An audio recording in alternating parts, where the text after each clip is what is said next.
Why is marketing your book so incredibly frustrating? For many writers and authors, marketing your book is the most frustrating, the most challenging, the most difficult part of the writing process. But what if it didn't have to be? Let's get into it. So, you've always dreamed of writing a book, but you haven't done it yet. Why not? It's not because you don't have what it takes. You do. It's not because you don't have the time, and it's not because you don't have the right tools. I've become convinced the main thing holding you back from finally writing that book is your mindset. For far too long, we have subscribed to limiting beliefs that have sabotaged our goals, undercut our progress, and kept us from chasing our dreams of writing. Not anymore. Your story deserves to be written, and you are the only person who can write it. Fear and imposter syndrome are not the authors here. You are. The best way to battle your limiting beliefs is to get words on the page and to keep going when it gets tough. My name is TC Burr, and I am so excited to walk with you on this writing journey and to encourage you every step of the way. Because it's not that you haven't written your book, it's just that you haven't written your book yet. Let's change that. Hey, welcome in. On today's episode, we're going to talk about book marketing, and I'm going to give you 3 ideas that will help you take marketing from something that is extremely frustrating, extremely challenging, extremely mysterious and nebulous into something that's actually a little bit easier, a little more seamless, and dare I say, even a little bit fun. So, what is marketing? Well, marketing your book is essentially telling people about your product. You have a thing that you've created that you want to sell, and you need to get the word out about that thing, right? And so there's a lot of ways to do this. We'll talk about some of those today. But one of the things that I think makes marketing a book challenging for writers is it's not really what many of us are wired to do. We are, at our core, we are artists, we are creators. We want to make the thing. Maybe you really enjoy the editing process or revisions or all of those other parts about creating your book, but you're not really excited about marketing the thing. For some, marketing really can turn into something of a 4-letter word. In fact, I went onto Threads recently and I asked, what is the hardest part of writing your book? And I want to share just a couple of the answers that folks said in response to what is your least favorite thing about writing. So Poet Zara says marketing. Nathan Ogloff says marketing. Tideland Words says querying marketing, basically anything that's not the actual writing process. Mark Burns says marketing, definitely. Lulu Maruka says marketing the book after it's published.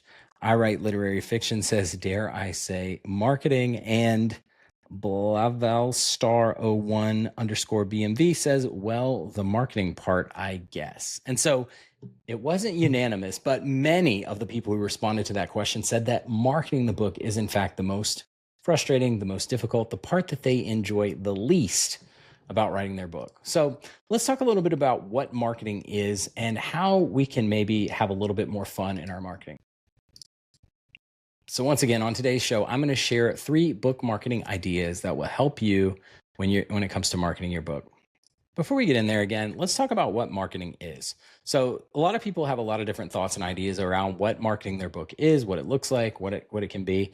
But I always go back to this definition from my friend Emily Aborn. So I had a conversation with Emily for my podcast. She is a content copywriter. So what that means is she helps people write words for their websites, for their blogs. She's really big on SEO, discoverability, marketing. So she's a whiz on all of that stuff. If you don't know Emily, I would encourage you to check her out at emilyaborn.com. She has a great podcast called Content with Character. It's not focused on writers specifically, but tons of great value and wisdom in that show. Emily's a friend of mine. Go check out her show.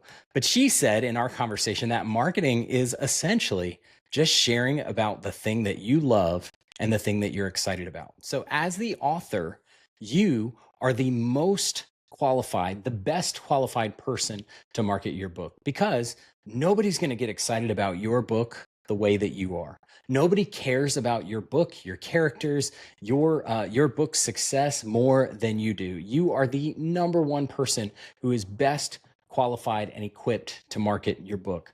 And if you don't spend time marketing your book, you're really missing out on really something that could be a lot of fun and certainly something that can be rewarding when it comes to getting your book in the hands of readers, which at the end of the day, for many of us, that is the main thing we want, right? We write for ourselves, certainly, but we're also writing for the people that we want to be impacted by our book, whether it's through entertainment or through learning something or having their life changed in a certain way. That won't happen unless they're able to get that book in their hands. And the way that people find out about books is through marketing. So again, but I want us to reframe that. It doesn't have to be this tedious, frustrating, challenging thing. At its core, marketing really is just talking about the thing that you love and the thing that you're excited about. So what can that look like for us? I want to share a couple of encouragements today. First, I want us to think about starting our marketing process early in our writing careers. And so a lot of people think about marketing and writing a book in general as a very kind of ordered, structured, sequential process, right? You have an idea, you create the outline for the idea, you write your first draft, maybe you've got a second draft, a third draft. If you're like me, you're into your fourth draft. Eventually, you're going to have beta readers and ARC readers. You're going to go through the editing process, you publish, and then at the very end, you start marketing the thing, right? Wrong. One of my earlier podcast guests, Valerie Morris, talks about marketing, and she would say that marketing your book needs to happen way earlier.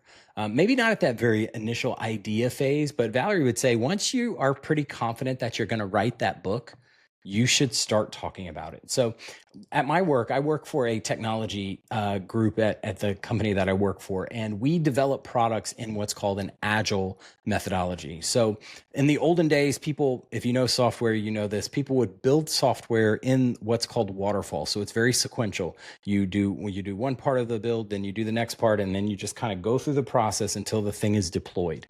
Agile's a little bit different. It's much faster. Things are iterating. Things are happening in parallel. That is the mindset that I want us to take when we think about marketing our book. So you do not and should not wait until your book is published before you start talking about it. Start earlier than you think you need to. Don't wait until your book is published. Number two, related to starting earlier, share your writing journey. So you might say, well, hey, my book's not published. I, as the author, don't even know where it's going to go. How do I start telling people about my book? Well, one of the keys that I think a mindset shift that we can have with this is you're not necessarily just marketing your book. You're also marketing yourself as the author. Now, eventually people are going to buy the product. People are going to read the product, which is your book. But when they're able to connect with you as the author, that builds a little bit of trust. That builds a little bit of a relationship. And so you don't have to share all the details of your book, especially if you're a pantser like me, and you may not even know kind of what the overall book is going to look like at the end, but you can start sharing about the steps in your process. You can share a little bit of behind the scenes of your writing journey. You can talk about the challenges that you're going through, the lessons that you're learning, what's developing as far as your characters or your plot goes. All of that is fair game. All of that gets the conversation going. It keeps it in front of people. And it just helps them let them know about who you are and about what the book that you're working on, which again, is going to set yourself up for success in the long run. So start early, start sharing your writing journey, and invite two-way conversation. So this is huge. People don't want to just be talked at, which is kind of ironic because I'm telling you this on a YouTube video and a podcast where I'm the only speaker. But you'll notice if you listen to any of my episodes, I always encourage two-way conversation. I want to know how this stuff is landing, how you're interacting with it, what you're learning, how I can best encourage you. And so, by the way, let this be your invitation. If you're watching on YouTube, drop me a comment. Let me know what you like about this video. Let me know what you want to hear for a future video. I would love to hear from you. And if you're listening on Apple or Spotify, you can always send it in via a review. Find me on social media. I want the connection. That is so big for marketing. Listen, again, people don't just want to be talked to. I think in today's day and age, technology is so advanced. There's so many great opportunities for people to share content. But I think what a lot of people are missing is really that connection. So as you're sharing your writing journey, you can invite two-way conversation. I think that's going to really, again, bind people to you, to the book that you're writing. They feel like they know you, they're connected and invested in your journey, and they may be much more likely to buy and read your book once it becomes available. So number one, the big idea that I think we need to take a little bit of the pressure off and don't just try to have a marketing blitz at the end. Start marketing your book earlier. And you can do that by sharing in your writing journey and inviting two-way conversation. Number two, the second tip that I think can help in marketing your book is to rethink your format and your audience. So, who are you going to be marketing this book to? Well, obviously, you want to be marketing this book to the people who you think are going to read it.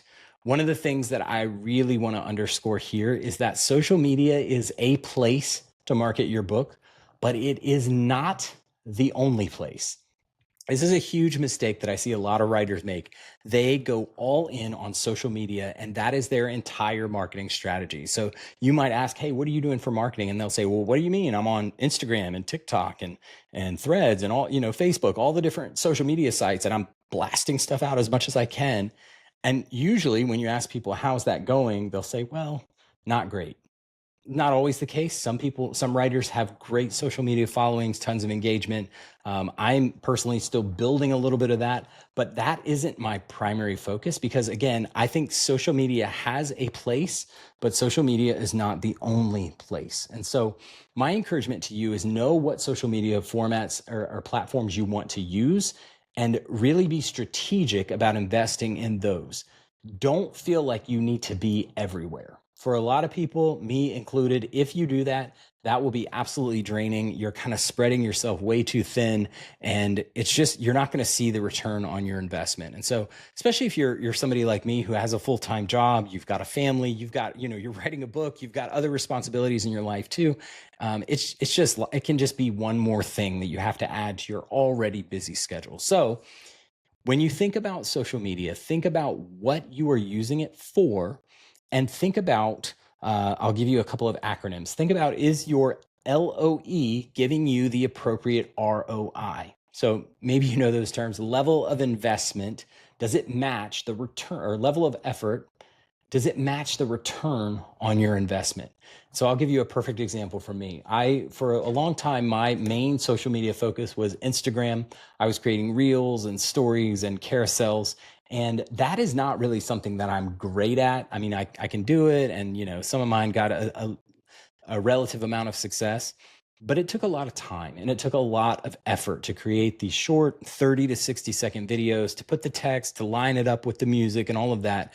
And I would post these reels and would not get a ton of interaction. And so it was a huge level of effort, relatively speaking, for social media. But recently I switched over to focusing on Threads, which, if you don't know Threads, it's kind of similar to Twitter before Twitter got weird and contentious. It's just text for the most part. Now, there are videos and images that get over to Threads, but I actually prefer just the text ones. It's so much easier to fire off a thought, to send a few sentences, and you're done.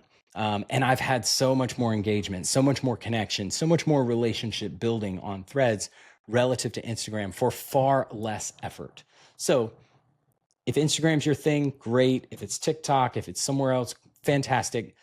But be strategic. Don't feel like you need to be everywhere. And I would actually encourage you, focus on the thing that drains you the least and gives you the best return on your investment. And for me right now, in terms of social media, that is Threads. I'm still on Instagram. You'll see me post things here and there if you follow me, but I'm not as focused on that, again, because the ROI is not there for the LOE that I'm putting into it. So remember that social media has its place, but it is not the only place. So know what you're using and leverage it appropriately. So again, on rethinking your format and your audience, I want to encourage you to connect online and in person. People minimize the idea of connecting with readers in person, but this is such a big deal because you can get so much more relational capital by a face-to-face conversation relative to just connecting with somebody online. So I want to encourage you to go where readers go. Think about where that is in your town, in your city. For most of us, that will be bookstores, libraries, coffee shops, right? People are going to these places many times to connect, to read, to find community. And if you make connections with customers, with the people who own those businesses, you can start to talk about your book. And generally, that's something that they're willing to help you promote. They'll, at minimum, they will most likely invite you in and say, hey, tell me more about what you're working on. And you can start to build connections that way. One of the great examples that I have, one of my podcast guests, who's an author, Wendy Holler, she goes to craft fairs and farmers markets and things like that in her local town. Think about the difference between something like that and going on Instagram, let's say. When people go to Instagram, what are they primarily going there for? Well, I can't speak for everybody, but for me, when I go to Instagram, I'm going there to be entertained. I'm going there to laugh. I'm going there to see some sports things. I'm going there to see something that's gonna entertain me. And I'm not really looking to buy anything. I'm not really looking to. Well, I am, I guess, looking to engage and connect with folks to some extent. But for the most part, most people, when they're on Instagram, they are looking for entertainment. And so, if you are really good at doing entertainment, by all means, keep doing that. But compare that to something like a farmer's market. People go to farmers markets for what? Mostly they're going to buy stuff. And specifically, they're going to buy, in many cases, things that are local to that area. So what a good strategy it is to go to something like that and set up your books and say, hey, I'm a local author. Many people may be interested. They're already in the mood to buy because they're at a farmer's market looking at food and art and crafts and that other sort of thing. Many of them may buy your book just because you're a local author. So don't discount connecting in person. If you can find a writing group or a group of readers in your local library, I would highly encourage you to do that. Again, in-person connection is so valuable, especially in today's day and age with how interconnected we are in a technological sense. I think there's a real opportunity for authors and writers to lean into that in-person embodied presence, because that's always going to be valuable. No matter how much technology advances, that face-to-face is always going to be something that is important for folks. And then again, going back to the social media thing, be strategic, but don't put all your eggs in one basket. So I'm going to talk a little bit about this in a future episode. I do think that you should have some sort of social media presence. Let's face it, in 2025, that's just something that if you want to be serious about marketing yourself in any way, you probably need to be on some social media. But I would say don't feel like you have to be everywhere, but also don't put all your eggs in one basket. So what does that mean? You should consider things like YouTube, podcast, blog, website, email list, any various social media sites. All of these things can be valuable in person. All of that can kind of think about your marketing as not just one specific thing, but think of it as pieces of a pie. So if you're thinking about maybe an investment portfolio, how are you allocating your marketing energy, your marketing resources? For most of us, it's really, really heavy on social media. I want to encourage you that maybe the ROI is not as great there as we think it is. So maybe there's opportunity to dial some of that energy back and invest elsewhere when it comes to your marketing energy allocation. All right. So number one, start marketing sooner than you think. Number two, rethink your format and your audience. And number three, the third book marketing idea that I think may help you is, and this is a big one, when it comes to the content that you're creating, prioritize evergreen content. What do I mean? Well, social media has a very limited shelf life. Think about when you publish something on Instagram. Again, that's the one that I'm most familiar with. You may be on some other platform, but most social media platforms, when you publish something, it shows up in someone's feed if the algorithm directs that piece of content to that person, but it is there in a moment and then it's gone. It gets lost in a sea of other content, right? Because people are always posting new things, and just the nature of social media is not designed to be evergreen, always there. It's here today, it's gone tomorrow, right? So you've got a limited window of opportunity for that piece of content, whether it's a reel or whatever, to make an impact. Even on Threads, the social media platform that I prefer right now, it's still limited in its shelf life, right? Like I post a thread and it may get some interaction for the first couple hours, maybe the first day, but after that, nobody's really interacting with that thing anymore. It's kind of forgotten. It's on to the next thing, right? That is the nature of social media. When I talk about prioritizing evergreen content, think things that are going to be around for a while. Think things that if you go to the internet and type in a search, you can pull back some relevant information. So one of the things that I always tell people is to think about staying power and searchability. So think about these types of things like YouTube, like podcasts, like blogs, like website content. This is stuff that if you go to Google and you search for a particular topic, by the way, you should also do a little bit of research on search engine optimization, get good at that, or at least serviceable at that. Essentially, what, from my standpoint, what SEO means is like, hey, what words are people using when they're searching for products or services like your thing? So when they're looking for books like yours, what are some of the words that they type in?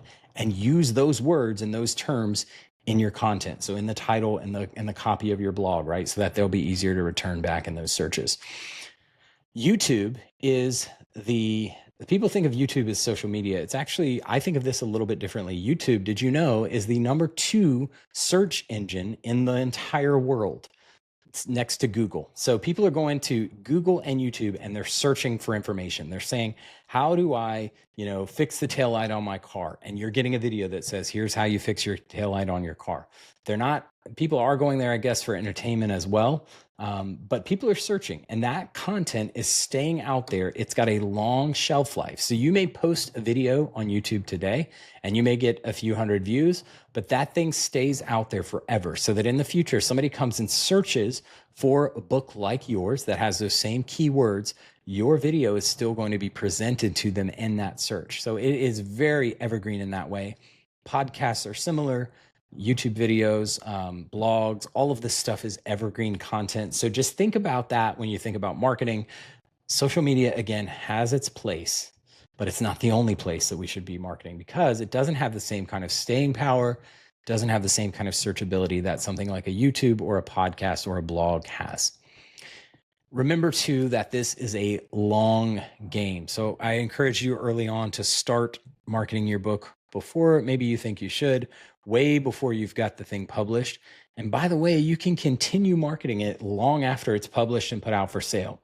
I was talking to another podcast guest, Don Miwa, earlier on an earlier episode, and he was talking about how many authors don't realize sales until their second or third book. Like they'll publish something and it won't take off the way that maybe they'd hoped.